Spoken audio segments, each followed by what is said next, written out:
Why you're afraid to be happy. The child that learned it wasn't safe. You sabotage your own joy. You know you do this. The moment things start going well, the moment you feel that lightness in your chest, that warmth spreading through you, something inside pulls back. Something whispers, don't get too comfortable, don't celebrate yet, don't let yourself feel this, and then you wait. You wait for the other shoe to drop. You wait for the punishment that always seemed to follow happiness when you were small. This isn't pessimism. This isn't you being negative or ungrateful or broken. This is protection. This is a child inside you who learned, in the most visceral way possible, that happiness was dangerous. That joy was a setup, that the higher you climbed, the harder the fall would be. What if I told you that your inability to receive goodness, to trust peace, to believe in your own happiness? What if this was never about the present moment at all? You've noticed the pattern by now. Maybe it shows up when someone loves you well, and your first instinct is to find what's wrong with them.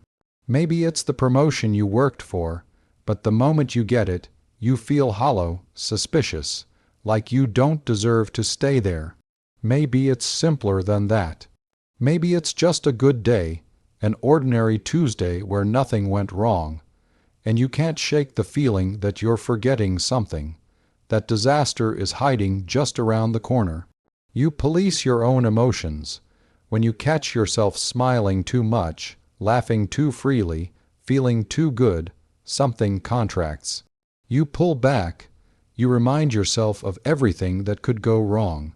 You scroll through worst-case scenarios like a prayer, like if you imagine the pain first, you'll somehow be more prepared for it. But here's what really haunts you. It's not just that you can't enjoy the good things. It's that you don't trust your right to want them.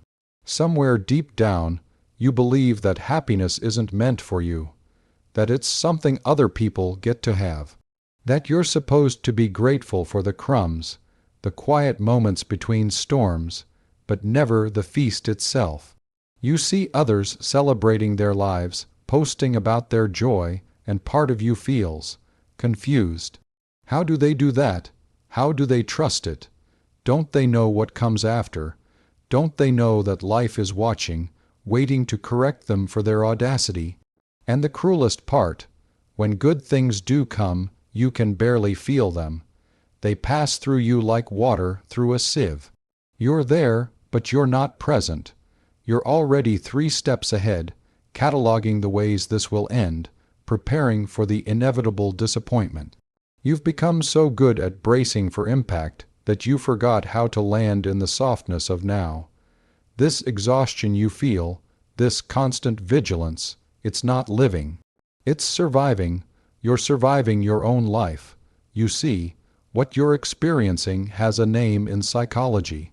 It's called cherophobia, the fear of happiness, but that clinical term doesn't capture what's really happening. Because this isn't an irrational fear. This is learned. This is adaptation. When you were young, your nervous system was learning how the world worked. And if you grew up in an environment where happiness was followed by punishment, where joy was met with anger, where your lightness somehow triggered someone else's darkness, your body learned equation, happiness equals danger. Maybe you laughed too loud and were told to be quiet, to stop drawing attention. Maybe you were excited about something and a parent, drowning in their own pain, couldn't meet you there, made you feel foolish for caring. Maybe good things happened, and then immediately, violently, bad things followed. A birthday where you felt loved, then a fight that same night that made you wish you'd never been born. A day you felt safe, and then the chaos returned, worse than before, as if your peace had angered something in the house. Carl Jung understood this deeply. He wrote about how the psyche splits itself to survive. The parts of you that weren't safe, that couldn't be expressed, that brought punishment instead of love, they don't disappear. They go into the shadow, they become the disowned self, and happiness, For many of us, happiness had to be disowned. Your child self made a bargain. If I stay small, if I don't want too much, if I keep my joy quiet and my expectations low, maybe I'll be safer. Maybe I won't provoke the rage. Maybe I won't be too much. Maybe I'll finally be enough. This is what Jung called a complex. A complex is an emotionally charged pattern in the unconscious that gets triggered in the present. Your happiness complex formed around the belief that joy is dangerous, that good feelings make you vulnerable, that celebration invites catastrophe. And now, decades later, even when you're physically safe, even when the threatening parent or chaotic environment is gone, the complex remains. It lives in your body, in the tightening of your chest when someone compliments you, in the nausea that rises when you realize you're actually doing well, in the compulsion to find something wrong, to create a problem, because at least then you know what you're dealing with. At least then you're in familiar territory. You're not afraid of happiness itself. You're afraid of what your body learned comes after happiness. You're afraid of the vulnerability, the exposure, the moment when you've let your guard down and life, as it always seemed to, strikes. What you're experiencing is a dysregulated nervous system stuck in a hypervigilant state. You're constantly scanning for threat. And the biggest threat of all, forgetting to scan, relaxing, trusting, being happy. But here's what changes everything. Here's the reframe that might break this open for you. That child who learned happiness wasn't safe. That child was brilliant. That child survived. That child read the environment perfectly and adapted in the exact way needed to make it through. You are alive today because that child was wise enough to make happiness dangerous. This isn't pathology. This is testimony. The fear you carry is evidence of what you endured. And here's the deeper truth that your psyche has been protecting. It wasn't your happiness that was dangerous. It was being happy around people who couldn't tolerate your light. It was expressing joy in a system that needed you dimmed. It was taking up space with your aliveness when the adults around you were barely surviving their own pain. You weren't too much. The container was too small. Jung wrote about individuation, the process of becoming who you actually are beneath all the adaptations. And part of that process is reclaiming what was exiled. Part of that is bringing the disowned parts back home. Your happiness, your joy, your right to celebrate your own existence. These aren't luxuries you have to earn. They're parts of your wholeness you had to temporarily surrender. The truth is, you're not sabotaging your happiness. You're protecting a child who learned that happiness was the prelude to pain, and that protection made sense. It kept you safe when you had no other power, but you're not that child anymore. You're the adult now. And the adult you has something the child never had: choice, the ability to discern, the capacity to recognize that not all joy leads to suffering, that not all peace is the calm before the storm, that you can be happy and still be safe. This is the work of integration. Not positive thinking, not forcing yourself to be grateful, but slowly, gently, teaching your nervous system that the equation has changed, that happiness no longer equals danger, that you can feel good and nothing terrible has to happen.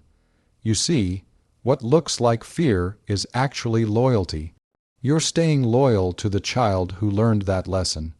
You're honoring their experience by continuing to protect yourself the way they protected you.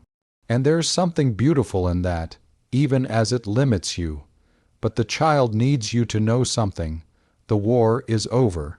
The environment that made happiness dangerous no longer exists. You survived. You made it out. And now, the very thing you learned to fear is the thing that will heal you. So where do you go from here? How do you begin to trust joy again? You start by witnessing, by noticing when the fear comes up. When something good happens and your body contracts, you don't judge it. You don't try to fix it. You simply acknowledge, there's the fear. There's the child who learned this pattern. Hello, I see you. Thank you for trying to keep me safe. This is active imagination, a Jungian technique. You dialogue with the part of you that's afraid. You ask, what do you need to know? What would help you feel safer? And you listen, because that child part has wisdom you've been overriding. You practice what psychologists call titration, small doses. You don't try to become someone who trusts happiness overnight. You allow yourself one moment of joy without immediately catastrophizing. One evening where you don't check the bad news. One celebration where you stay present for 5 minutes before your mind wanders to worry. You notice the sensation of goodness in your body. Where does joy live? What does peace feel like? Your nervous system has been so focused on threat that it forgot to map safety. You teach it again, slowly, with compassion for how hard this is, and you grieve. You grieve the childhood where happiness was supposed to be safe and wasn't. You grieve the years you spent bracing for impact. You grieve the joy you couldn't receive, the celebrations you minimized, the love you kept at arm's length because letting it in felt too dangerous. This grief isn't weakness. It's the doorway back to feeling. You have to feel the pain of what you lost before you can fully receive what's trying to come. Here's what I want you to know. Your capacity for joy didn't die. It went underground. It's been waiting. And every time you catch yourself pulling back from happiness, every time you notice the pattern, every time you choose to stay present for one more moment of goodness, you're calling it back. You're telling it, it's safe now, you can come home, you don't have to trust it all at once. You don't have to believe that life is suddenly safe or fair or kind. You just have to be willing to stay for the good parts, to let them touch you, to let them matter. Because the truth is, you've already survived the worst parts of being happy and having it taken away.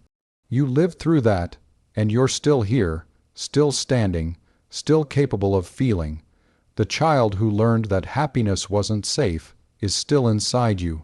But so is the part of you that never stopped hoping. The part that keeps trying, keeps reaching, keeps daring to want more even when it terrifies you. That part knows something the frightened child doesn't. You're strong enough now to hold both, the joy and the fear, the celebration and the uncertainty, the happiness and the knowledge that life is fragile. You can be happy and still be prepared. You can feel joy and still be wise. You can celebrate your life without betraying the child who had to stay small. This is your invitation, not to force happiness, not to perform positivity, but to stop punishing yourself for the crime of feeling good, to stop waiting for permission that will never come from outside, to recognize that your joy isn't a betrayal of your past. It's the whole point of having survived it. The child who learned that happiness wasn't safe did their job perfectly. They kept you alive. Now it's your turn to do something they never could. Prove to them that the world has changed, that you're safe enough now to feel good, that happiness, after all this time, can finally be what it was always meant to be. Not a threat, but a homecoming.